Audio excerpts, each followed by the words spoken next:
Hi, I'm Karl Kapp, and here's the topics that I'm going to cover in this video. The first is the required formats for Copilot to work in Excel. You've got to do some changes there to make sure it works effectively. Second, I'm going to talk about adding columns to spreadsheets. We're going to talk about adding rows to total those columns.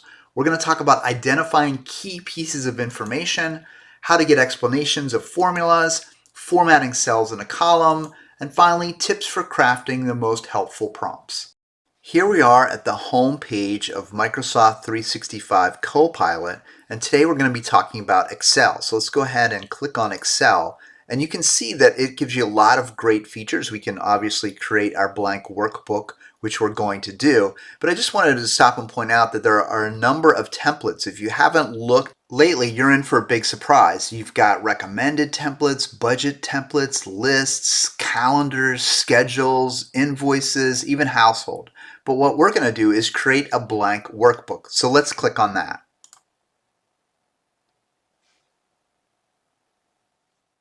Okay, so rather than you watching me type in my budget, I just typed in a budget for an e-learning project. So we have kickoff meetings, we have some authoring, we have lots of different things. Now, I want to point out a few things before we start manipulating with Copilot. One is the file has to be saved in either SharePoint or OneDrive. So if you don't have it in SharePoint or OneDrive, you're going to have to move it into SharePoint or OneDrive. Otherwise, your little icon here might be gray. The other thing is that it's recommended that the data be turned into a table. Now, if we look at Microsoft Help, we can see that the data either needs to be an Excel table or a supported range. So what does that mean, a supported range?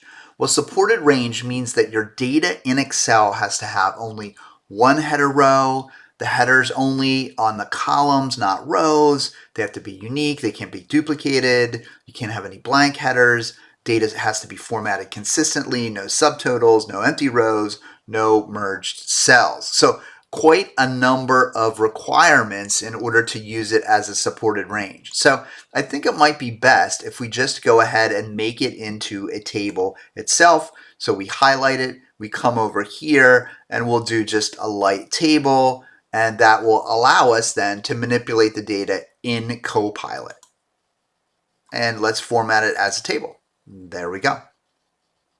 Now, one of the things you'll notice is we now have the little Copilot icon. It kind of is in several places, so you can use it. But let's go ahead and click it here on our table, and it can give me a number of different choices, from get deeper analysis results to suggest conditional formatting, or even teach me something about Excel. But let's just go ahead and click on Ask Copilot. What it's going to do is create a column over here on the right hand side.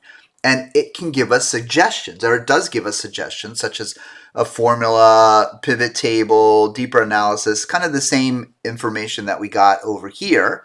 But what I want to do is suggest a formula column. So let's go ahead and click on that. Let's have Copilot just kind of come up with what it thinks might be a great column.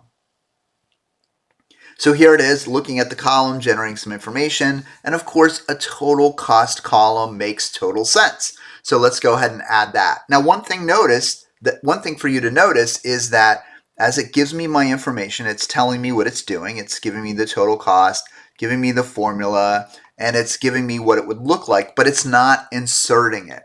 So one of the things I have to do if I want that column to be inserted is simply click on Insert Column. And I can get kind of a phantom column if I roll over it and can see, oh, that's what it's going to look like.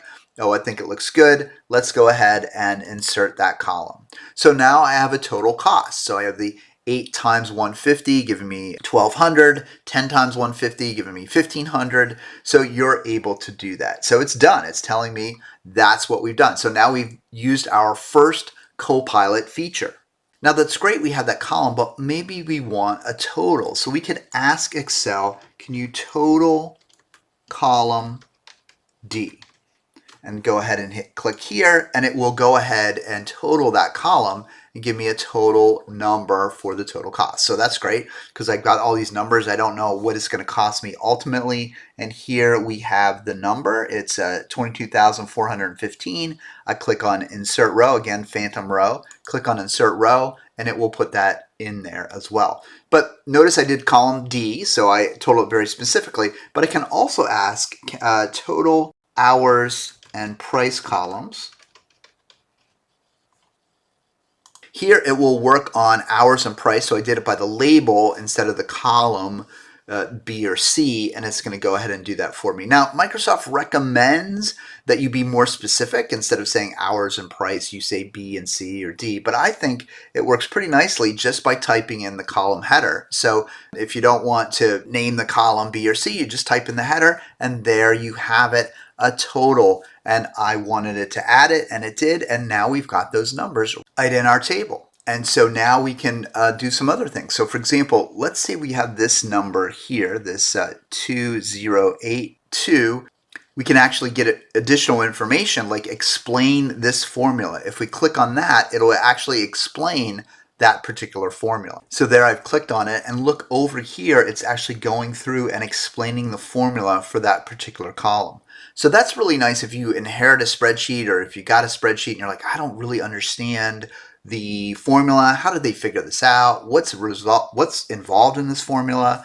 And Copilot goes ahead and it will tell you, here is the sum, it's the price, it calculates the total sum of the values, it's giving me the price explanation, the sum explanation, and gives me that information. So that's a really nice feature to have, especially if you have a large spreadsheet and you're like, how was this formula figured out?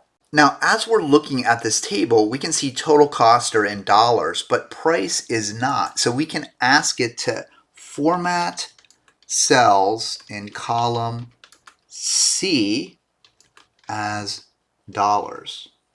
Oh, and we probably want to spell format correctly. So Excel has a nice, Copilot has a nice thing for me, which is spell checker. So we'll go ahead and click on format. That's really nice. If you spell like I do, you'll want that capability. So now it's going to go ahead and it's going to add the formatting to that column and change it from just a number into dollars. And we have to hit apply. And again, Excel does a lot in Copilot, and then you have to apply, and notice what happened. All these now have dollar signs in them. So pretty nice feature in order to very quickly format a bunch of cells in a particular column. Okay, so if I'm looking at my budget, I might want to quickly point out what are the most expensive line items in my budget. So if I type something in like highlight the top 3 most expensive tasks in red, what will happen is Copilot will find the 3 most expensive items and it will highlight them for me. So very quickly, if I have a large table, I can find these. And again, Copilot, we always need to apply. So I go ahead and I hit apply. It's telling me what it's doing. And here are my top 3 items. Now notice it only showed, it highlighted the total, which I probably didn't want. So let's try don't include the total in the top 3. So Copilot, like any AI, is not perfect. You still have to check on it. You still have to enter into a prompting, I call prompting dialogue. So when you're speaking with it, you can interact in that way, and it'll sometimes give you everything you want and then sometimes not give you everything you want. So you can't blindly trust it. And this is an example I wanted to show you. It did part of what I wanted to do, but not all of it. So how do we get Excel to do what we want? Well, we need to be very specific. So here I'm going to put in a very specific prompt, and I've already typed it up, but I'm going to say looking at cells D2 to D16, so here to here, I want you to highlight the 3 highest numbers in red. So let's click on that and see what Excel Copilot does. And it's looking at my table, and again, I always have to apply after it's done. And I click on apply, and there you have it. It actually looked at my 3 cells. So a tip is to be very specific, again, defaulting sometimes to columns and cells to get Excel Copilot to do exactly what you want it to do. One of the things you might want to consider is, what if all my costs go up 10%? So let's add a column with a 10% cost increase. And let's see what Excel Copilot does with that. So basically, what we're hoping it'll happen is I go to the total cost column, it will add 10%, and I'll be able to enter that into my spreadsheet and have that information. So I go ahead and hit apply that, and there's the increased cost, everything going up 10%. So very quickly, I can add columns and get Excel to do things that I want it to do with Copilot. When you look at an e-learning project or any large project, you can see that in total in price, we've got 150, 167, 100, 170, 125. So what I might want to do is find the average cost per hour of the project. Like, what's it going to cost me per hour of the entire project? So I'm going to go ahead and I'm going to have Excel run that information for me and give me some information about the total cost there. So it's going to go ahead, calculate that, and then give me that information. You can see here the average cost per hour is 135.03. One of the other nice things it can do is, I wonder how it got that particular number. So I can see this Excel formula, which is a little bit maybe complicated. So I hit show explanation, and it will actually explain to me what it does. It calculates the average cost per hour for all tasks in the table by summing up the total cost. Then it uses a sum function again to calculate the total of all values in the hours column, and then it divides the total cost by the total hours.